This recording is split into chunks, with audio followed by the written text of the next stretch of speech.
We are in the wonderful world of equilibrium, and we're on to topic 2 in your notes. This should just correlate directly with your notes. You want to just follow through. Obviously, if you miss something or you want to go back, certainly pause it, whatever you need to do. So you want to understand, again, we're in that dynamic equilibrium of chemistry. We have reactions that we don't just go right to completion. So this is not like a combustion or something. This is like something that kind of makes products, but some of the reactants stay. The first thing we want to look at today is the idea of this equilibrium constant. There are lots of different equilibrium constants. They will all be written with a capital K. This one has a little C because it stands for concentration. The concentration that we use in chemistry is molarity for it. So if you look at this reaction up here, what you want to notice is the products are on top. So we have the concentration of C raised to the coefficient of C. We have the concentration of D raised to the coefficient out front of D. Those are our products. On the bottom, we have our reactants, concentration of A raised to the coefficient of A. And then the last one, concentration of B raised to the coefficient of B. You must use brackets if you're using Kc. If you're not using Kc, then you're not going to use brackets because you're going to do something else. So just keep in mind the square brackets means molarity or concentration. And again, just remember products on the top and reactants on the bottom. A couple of things you want to be aware of. Kc only deals with things that have concentrations. So solids and liquids don't really have a concentration, and if you do calculate them, it's kind of silly because the concentrations never change. So what you want to realize is they're not really shown in the Kc value. So when you write Kc values, what you're going to see is that they only include gases because gases do have a concentration, and aqueous solutions. So sorry, this is over top of some of my things here. I didn't realize that before I started. But if you have this reaction here, this is calcium carbonate, which can be limestone, it can be chalk, it can be marble. But over time, calcium carbonate in a closed environment does set up what's called a heterogeneous equilibrium because there's multiple states. It does break down into calcium oxide and some CO2 gas.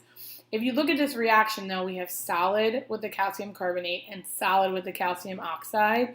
So when we write the Kc value, you can see right here, calcium oxide is on top, CO2 is on the top, and calcium carbonate is on the bottom. It's kind of silly to keep the calcium oxide, which is a solid, and the calcium carbonate, which is a solid. So what they do is they just remove it, and you end up just getting, sorry, I'm trying to get it so you can see it. Your Kc ends up just being the concentration of CO2. In this little diagram over here, you want to see they have the equilibrium set up. They're at the same temperature, same environment. And you can see if you count the molecules of CO2 in the left or in the right, they're the same. But if you look in here, over here we have lots of calcium oxide and hardly any calcium carbonate. And on the right-hand side, we have hardly any calcium oxide, and we have a lot of calcium carbonate. So the amount of the solids don't matter, but they do need to be present. So they're not typically written in the Kc expression just because they don't actually impact that value, and you don't want to basically include something that's going to skew your data for it. One thing you also want to realize with equilibrium is it doesn't really matter which way you approach the equilibrium. If you're at the same temperature and you're dealing with the same reaction, you're gonna reach the same state. So this little picture here, on the left-hand side, we're starting from the elements and we have no ammonia. And you can see that the reaction proceeds. We start making ammonia. The concentration goes up. These concentrations decrease based on the stoichiometric ratios. And then what you want to see is we hit equilibrium achieved. And you know that equilibrium is achieved here because then you can see that the relative amounts don't change. And then just keep in mind that obviously the reaction is still happening, but if we're zoomed out, you can't actually see that anything's changing. On the right-hand side, we have almost identical situation, but in this case, we started with ammonia and let it decompose, and then it actually formed the hydrogen and it formed the nitrogen. But what you want to look at here is it doesn't matter. We still reach equilibrium, and if you would calculate the K value, it would be the same.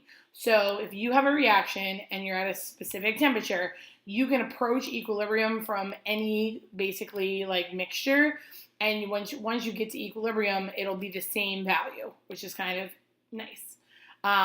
Most of the time, they will tell you a temperature with an equilibrium value. 95% of the time, you're not going to do anything with it. It's just because that if you change your temp, you change the K value due to like kinetics and the way the reaction proceeds. So a lot of times, like it's just they're telling you the temperature so that you know that's the temperature for that K value. On the next slide, it just asks you to write the practice problem. They ask you to write an expression for one of the reactions and then plug in values. So before I would pause the video before, try it, and then I'll move on to the next slide for you.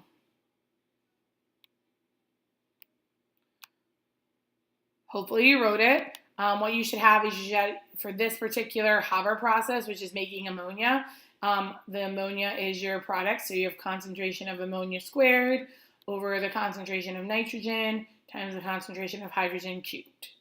And then if they give you equilibrium concentrations, then all you're doing is just putting your values in. Just make sure you're careful and you're putting them in the appropriate, chemicals spot in the Kc value for it. Obviously, if you have something cubed or squared, it's going to have a large bearing on how it behaves for the K value. Just a little background on the Haber process. This reaction right here is probably the most famous equilibrium reaction. It was made by this guy named Fritz Haber, this guy right here. He was German. And basically what happens is if you just take your elements of nitrogen and hydrogen, you don't get a lot of ammonia, and you need ammonia for fertilizer, or during World War I, you needed it to make explosives. So what happened was Germany was unable to get their shipments of ammonia. So this is what his patriotic duty was to basically create this process. So Fritz Haber did do this during World War I, and they claim that he actually extended World War I by over 2 years. He was kind of in the forefront of like chemical warfare. If you think the World War I with like the gas masks, he was the one that thought of using chlorine to kill people in trenches. So I would not say he's like the nicest, sweetest human being in the world, but that was his contribution to it. Today, we don't use it near as much for explosions, but we use it much more for fertilizers. And the ammonia that we create using the Haber process actually allows 2 billion extra people to be supported on Earth today. If you have too much ammonia, though, you can have excess nitrates in the water, and then obviously you can start having algal blooms or fish kills. So you have to be careful with how much you use. Fritz Haber is known as the father of chemical warfare, so not so great for him. His wife actually was like devastated by what he did and actually ended up committing suicide because she couldn't really live with what he had created. He was given a Nobel Prize for his research, and there was a lot of people that boycotted it just because they didn't feel like you should be rewarded for something that killed millions of people. But this is good old Fritz Haber. And unfortunately for him, he was German, but during World War II, he was actually expelled from his country since he had Jewish ancestry. So he was not killed, but he was not typically loved during World War II. And this is just a little diagram. You have to have your nitrogen gas, your hydrogen gas, and then you have to have a very high temperature and a very high pressure. You have to use an iron catalyst. What happens is a liquid ammonia forms. You actually pull the liquid ammonia off, and then any nitrogen or hydrogen that's left, you actually recycle it back in. So by doing this, you can basically make the equilibrium, trick it into thinking it's never at equilibrium because you remove the ammonia, and then it just keeps making ammonia. There's a pretty good TED Ed talk on him if you want to learn about him. He is an interesting historical figure. He's just not kind of the nicest guy. So last thing for today, we just have a couple other things. This is just a nice thing. A lot of equilibrium reactions have colors to them, which makes it nice for us since it's hard to see, atoms. So this is a reaction where it's cobalt chloride. When cobalt is bonded to the chloride, you get this nice blue turquoise color. When cobalt dissociates from the chloride and bonds to water, what you actually get is this nice pink color.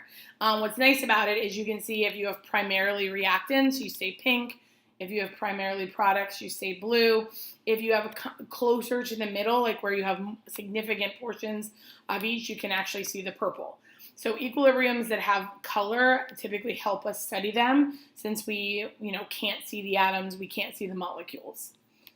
And again, same picture here, they just want you to realize that depending on that intensity, pink, purple, or blue, you can estimate roughly, what's in each one. All right, so our last idea for today is just when I give you a K value or you calculate a K value, you want to understand like it is telling you something. It's telling you relatively, which side of the reaction is present in a larger quantity. So if you have a very small K value, then what that means is you have primarily your reactants. Your reaction is not proceeding at a very fast rate or at any really rate. Not that products don't form, but just obviously not in a large quantity. If you have a K of over 1,000, then your products are definitely dominating. This is getting into where like we think of normal reactions where you have basically all products. A lot of the ones that we'll look at are in here where you're pretty little or kind of big, but you have significant portions of each. So just keep in mind when you're looking at that number, you have your products on your top, which is your numerator, and then you have your reactants on the bottom, which is your denominator. So it's just a ratio of those two. So there's 2 practice problems if you want to try them on your own and then look at the answers, or if you just want to do them along with me. But then you're done and you made it. So there's 2 questions here. They tell you this is our equilibrium. We're forming some hydrogen iodide. They say that when you change the temperature, excuse me, when we're at a lower temperature, we have this K value. When we're at a higher temperature, we have this K value. So they're saying, is the formation of the HI favored more at the higher or lower temperature? So first you have to wrap your head around, as written, what is the hydrogen iodide? So the hydrogen iodide is a product. If we want to form hydrogen iodide, that means we need to push, like the reaction needs to go towards the products. So we want a high Kc value because we want more products. We want it to be top heavy on the fraction. When you're looking at your Kc values, one's 50, one's 794. Clearly 794 is bigger than 50. So what that means is the hydrogen iodide is favored at the 298 Kelvin. And if you want to favor the hydrogen iodide more heavily, then you would use the lower temperature. At the bottom here, we have nitrogen gas plus oxygen gas to form nitrogen monoxide. And technically, it's a way of fixing nitrogen. So just remember, if you're doing nitrogen fixation, what you're doing is you're just breaking the triple bond between the 2 nitrogen atoms, and you're making it like biologically available. A triple bond's really hard to break biologically. So like when we say we're fixing nitrogen, it's just breaking that bond. So if this is going to fix nitrogen, they say at room temperature, this is the Kc value, and they're just saying, is it really useful? Like, could we use it for nitrogen fixation? And if you look at the Kc value, if we want it to be fixed, if we want to make this nitrogen monoxide, our Kc value is so small. So what you want to realize is we want it to be fixed. We want the forward reaction to proceed so that the nitrogen is fixed for us. That would mean we would need a large Kc value. We have a pretty devastatingly small Kc value. So the Kc value is just so small, it's not really a useful reaction. If we could make this Kc value like a large number, then it would be a viable way of doing it. And last one for today, this just has a diagram. It's similar. It's the hydrogen iodide again. They have the hydrogens represented by 2 pinks, the iodides represented by 2 greens, and then the hydrogen iodide by a green and a pink. And obviously on your paper, they're not colored, so I apologize. But basically they're saying if this is the situation we're in, what does that mean for the K value? And if you look at it, we have a lot of the HIs, the hydrogen iodides. We have far more hydrogen iodides than the elements. So what that means is you have more products. And if products are on top of reactants, you would expect that you would have a large Kc value. You can't say specifically what it is unless you're assuming these represent like a molarity, but you would expect it definitely greater than 1. We can't say exactly what value it is. So what you want to work on is making sure that you understand these. So far at this point, the topics that we've talked about is just what is dynamic equilibrium? How does it work? Like, what does it mean when we say that reactions are still happening, but we can't see it? How do you write the equilibrium constant expression? what does it mean when it's a KC? Like, what do we include? What do we not include? If I give you values to put into a KC expression, can you calculate it? And then understanding what it means if it's really a big KC or a very small KC. And then you just want to make sure, I mean, maybe everything's easy for you, but if, is it easy peasy lemon squeezy or is it hardy hard, hard, hard?